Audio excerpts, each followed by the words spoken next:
আজকের ভিডিওতে আমি বলে দেব আপনাকে যে কোন কোন ক্যাটাগরিতে আপনি আশ্রয় আবেদন করতে পারবেন এবং এই আশ্রয় আবেদনের ক্ষেত্রে আপনি প্রথম কমিশনেই পজিটিভ পাবেন।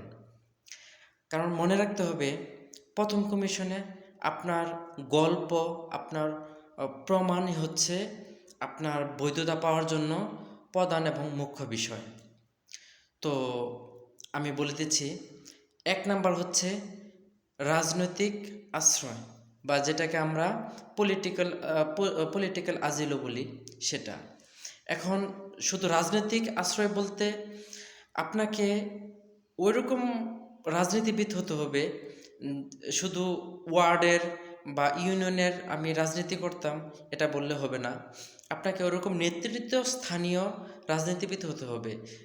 ধরেন উপজেলা পর্যায়ে আপনি সভাপতি বা সাধারণ সম্পাদক পদে ছিলেন, অথবা জেলা পর্যায়ে যখন আপনি সত্যিকারের বাংলাদেশে ওরকম নেতৃত্ব স্থানীয় পদে ছিলেন, তখন আপনার বিভিন্ন মিটিং, মিছিল, এই সমস্ত কর্মকাণ্ডের সাথে অবশ্যই আপনি সম্পৃক্ত ছিলেন, এগুলার তো প্রুফ আছেই।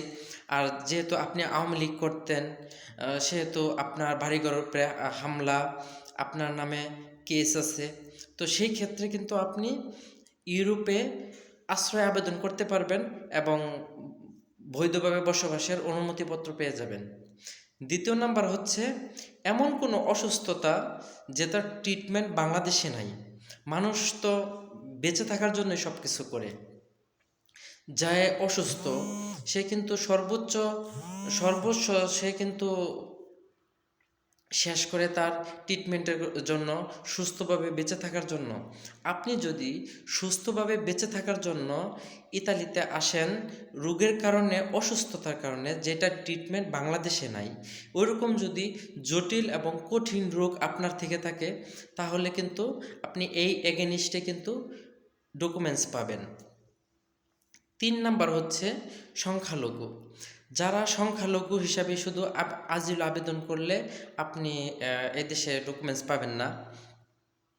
আপনাকে সংখ্যালঘু হিসাবে নিজ দেশে অত্যাচারের প্রমাণ থাকতে হবে, যে আপনি আপনার ধর্মীয় কার্যকলাপ ঠিকমতো পালন করতে পারতেছেন না, এবং শুধু আপনি সংখ্যালঘু হওয়ার কারণে আপনি নিজ দেশে নিরাপদ না, এরকম যদি রিজন সত্যিকারের থেকে থাকে, তাহলে আপনি আজিল আবেদন করলে আপনাকে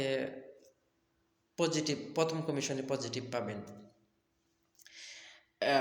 আরেকটা কথা, যেটা আমাদের যেটা আসলে মানে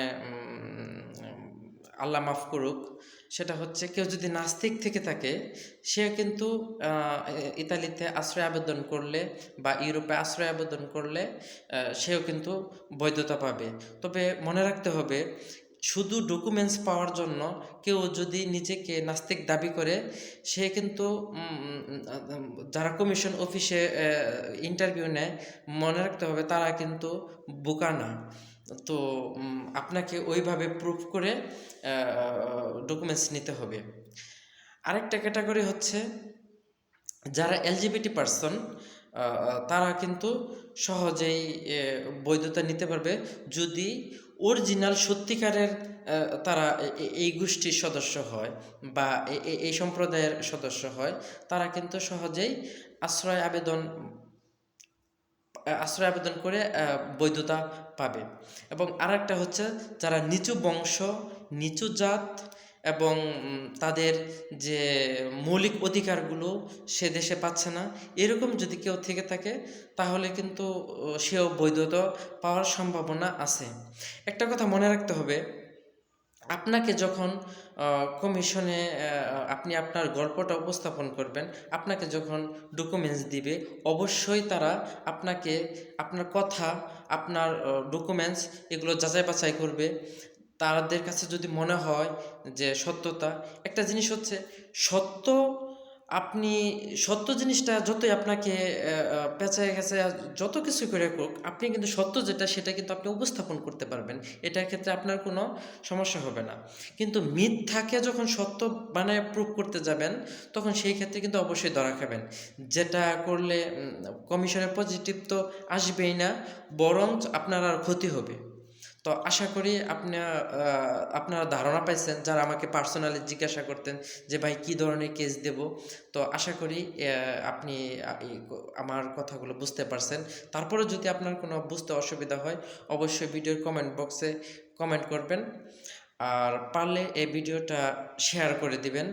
আর অবশ্যই লাইক কমেন্ট করবেন। ধন্যবাদ।